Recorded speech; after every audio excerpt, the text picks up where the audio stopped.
Hello and welcome to Newsclick. This is a Newsclick presentation on the railway budget. The railway budget presented by the Union Rail Minister Mamata Banerjee is full of high promises for the people, as in particular targeting the forthcoming elections in West Bengal.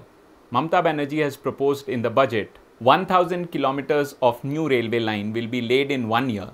Since independence, on an average, only 180 kilometers per year of railway lines have been laid.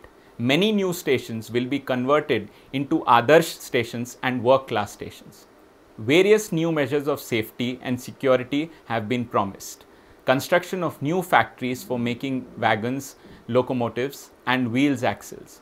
A dedicated freight corridor to be constructed throughout the country. That a majority of these projects are proposed to be financed by the private sector through the public-private partnership route, and that no increase has been proposed in passenger fares or freight charges. All these promises have been made in a situation when the railway finances have actually worsened over the last year. The railway's operating ratio is defined as the ratio of total working expenses to the earnings, has increased from 90.5% in 2008-09 to 94.7% in 2009-10. It must be kept in mind that a higher operating ratio implies deterioration.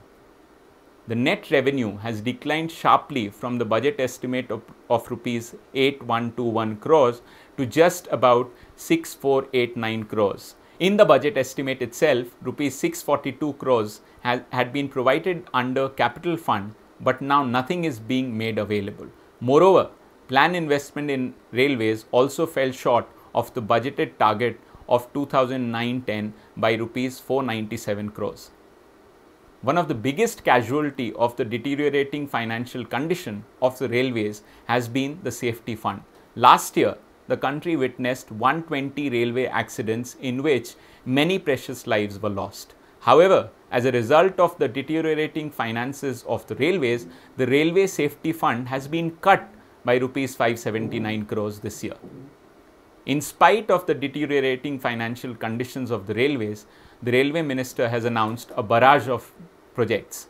It is also the case that a lot of these projects do not even have the mandatory approval of the Planning Commission, which essentially means that no fund has been allocated for these projects. The minister, in her speech, herself mentions this.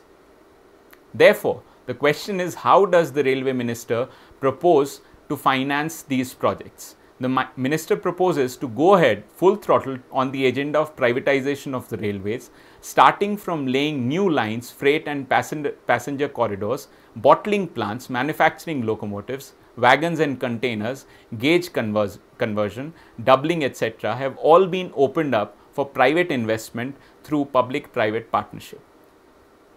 This is unprecedented and amounts to opening up the railway for private profiteering, which is inimical to our national interests. On the other hand, there are also proposals on the part of the railway minister for using railway land for commercial purposes, which in essence means giving away prime railway land for real estate speculation and profiteering. Questions abound about the performance of the Indian Railways during the tenure of the incumbent railway minister. What are the reasons behind the worsening financial conditions of the railways? Why is it the case that without trying to improve the financial condition, the railway minister is going for all-out privatization? It is evident from these proposals that the accent on PPP is obviously to cater to private interests.